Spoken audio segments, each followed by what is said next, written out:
નમસ્કાર મિત્રો, મારી ચેનલમાં આપ સૌનું સ્વાગત છે. આજે એક એવા અહમ મુદ્દાની આપણે ચર્ચા કરવા જઈ રહ્યા છીએ. બ્રહ્મ જ્ઞાન.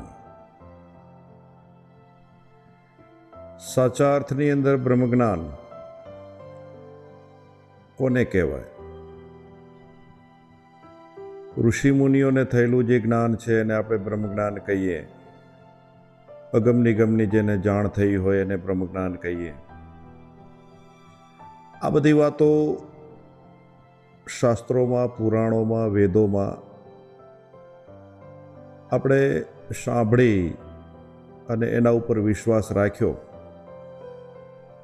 અને એક શબ્દ આપણા મનની અંદર રૂઢ થઈ ગયો કે બ્રહ્મ જ્ઞાન. આજના સમયની અંદર પણ આપણે આ શબ્દને એક સહજતાથી ઉપયોગમાં લઈ શકીએ. બ્રહ્મજ્ઞાન એટલે શું? એ આજની ચર્ચાની અંદર હું મારા ભીતરની વાત આપના સુધી પહોંચાડીશ. મારો એક પરમ મિત્ર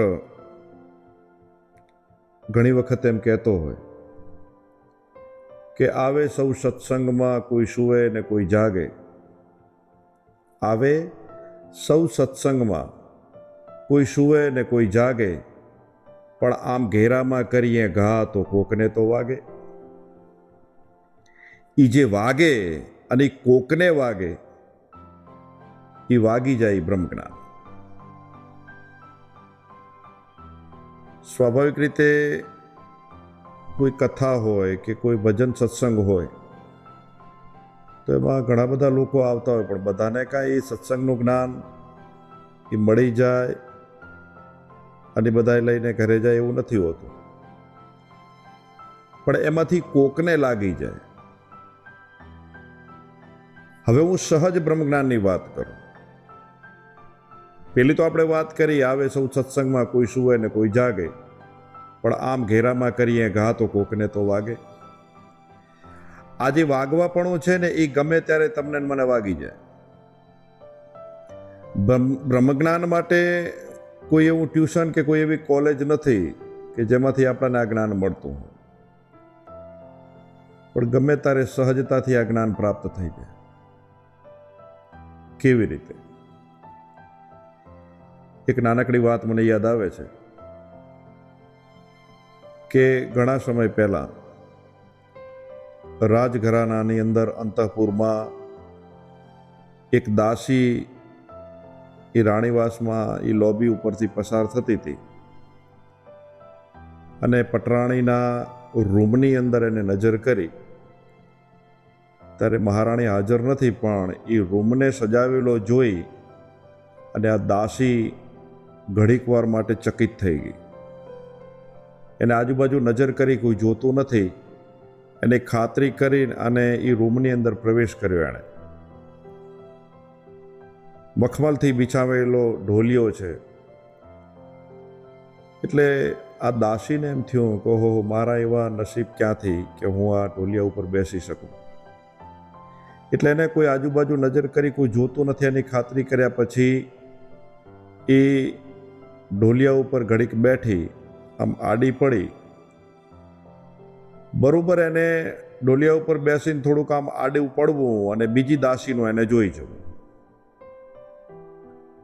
હવે સ્વાભાવિક છે કે એક દાસીને બીજી દાસી આવી હરકત કરતી જોઈ જાય ત્યારે શું થાય એ તો આપણે પણ બધા જાણીએ છીએ. એકબીજાને ઈર્ષા ભાવ.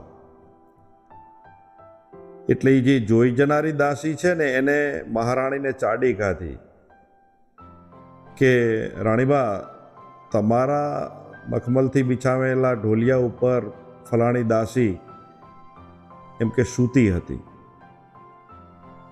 એટલે મહારાણીનું મગજ આમ ત્રમ ત્રમ ત્રમ ત્રમ થઈ ગયું કે એની આટલી હિંમત કે મારા ઢોલિયા ઉપર એ સૂઈ શકે. એટલે એને મહારાજને ફરિયાદ કરી કે આ દાસીને બોલાવીને એને સજા કરો તમે. બોલે કેમ? તો કે એને મારા ઢોલિયા ઉપર સૂઈ રહેવાની આવી ગુસ્તાખી કરી છે.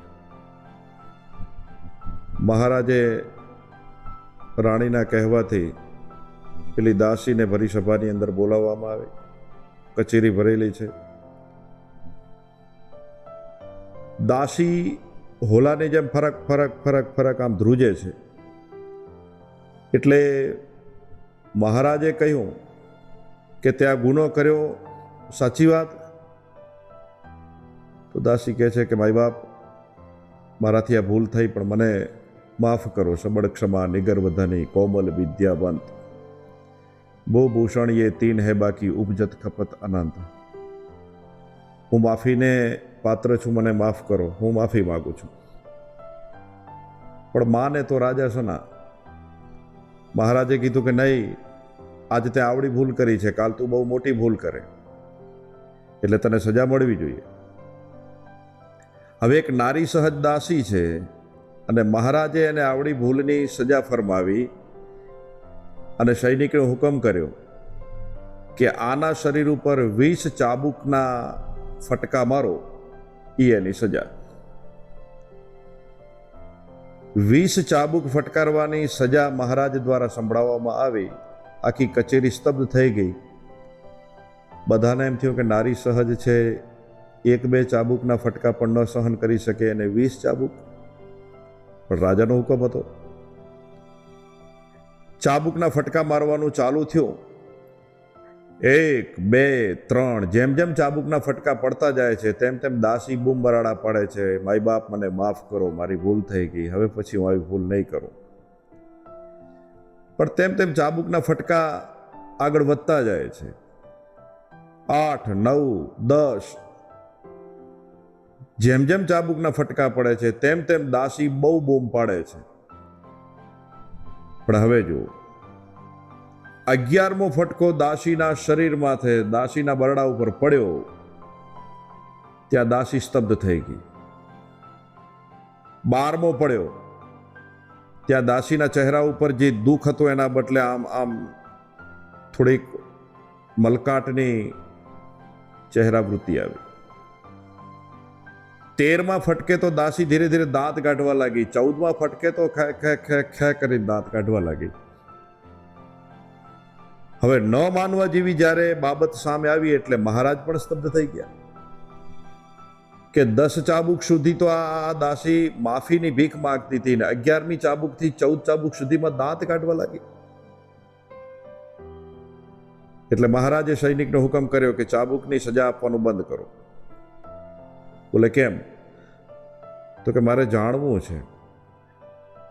અને દાસીને પૂછ્યું કે બેન, તું 10 ચાબુક સુધી તો તું માફી માંગતી હતી અને 11મી ચાબુકથી 14 ચાબુક સુધીમાં, એટલે કે પાછલી 4 ચાબુકમાં તો તું આટલી બધી રાજી કેમ થઈ? આટલા બધા દાંત કેમ કાઢે છે? ત્યારે દાસીએ કીધું, મહારાજી તમને નહીં સમજાય.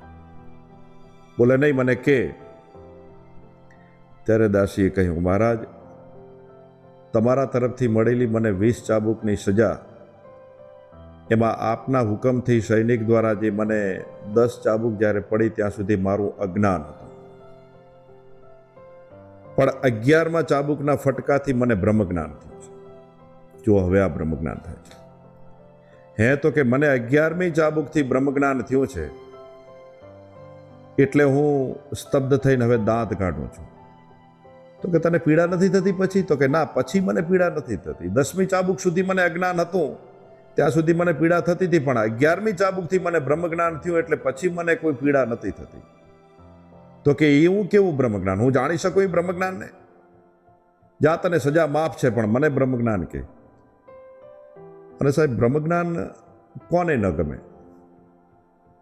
મહારાજને જાણવાની આતુરતા થઈ કે આવું તે વળી કેવું બ્રહ્મજ્ઞાન કે આને 11મી ચાબુકથી અચાનક બ્રહ્મજ્ઞાન થઈ ગયું. જે જ્ઞાન મેળવવા માટે કરીને ઋષિ મુનિએ પોતાના હાડકાં ઓગાળી નાખ્યા, હિમાલય જઈ આજીવન તપશ્ચર્યા કરી, છતાં પણ મળ્યું તો મળ્યું, નહીતર તો ના પણ મળ્યું હોય. અને આને સહજતાથી બ્રહ્મજ્ઞાન મળ્યું. શું બ્રહ્મજ્ઞાન મળ્યું? ત્યારે દાસીએ કહ્યું કે મહારાજ, મને બ્રહ્મજ્ઞાન એ પ્રાપ્ત થયું કે તમારી પટરાણી એટલે કે મહારાણીના મખમલથી બિછાવેલા ઢોલિયા ઉપર ઘડી બે ઘડી બેસવાની સજા તમારા દ્વારા જો મને 20 ચાબુકની મળતી હોય તો મને 11મી ચાબુકથી બ્રહ્મજ્ઞાન એ થયું કે જે ઢોલિયા ઉપર આ માણસ એટલે કે તમે આજીવન બેસતા સૂતા આવ્યા છો, હજી પણ બેસશો, સુવાનું પણ કરશો, તો જે ઢોલિયા ઉપર બેસવાની ઘડી પર બેસવાની સજા આટલી બધી મળતી હોય તો તમને પરમાત્મા કેટલી ચાબુકની સજા આપશે એની ગણતરી મારાથી ન થઈ શકી. એટલા માટે કરીને મને હસવું આવ્યું, એટલા માટે હું દાંત કાઢું છું. આ બ્રહ્મજ્ઞાન મને છે. વાત સહજ અને સ્વાભાવિક છે, પણ બ્રહ્મજ્ઞાન એટલે કોઈ એવું તાત્વિક જ્ઞાન નથી કે જેના માટે આપણે શાસ્ત્રોનો તપાસ કરવી પડે, જેના માટે આપણે કરી બ્રહ્મજ્ઞાનને મેળવવા માટે કરી અને બ્રાહ્મણ ગ્રંથ, આર્યણ ગ્રંથ, વેદો વગેરે તપાસવા પડે. સહજતાથી પ્રાપ્ત થઈ જાય. એટલે જ મેં કહ્યું ને કે આવે સૌ સત્સંગમાં, કોઈ સૂવે ને કોઈ જાગે, પણ ઘેરામાં કરીએ ઘા તો કોકને તો વાગે. ગમે ત્યાંથી ગમે તે વસ્તુ જે આપણા જીવનને એક વળાંક આપી દે અને એ જે વળાંક આપણા જીવનને ઉપયોગી બની જાય એ આપણું બ્રહ્મજ્ઞાન. નમસ્કાર.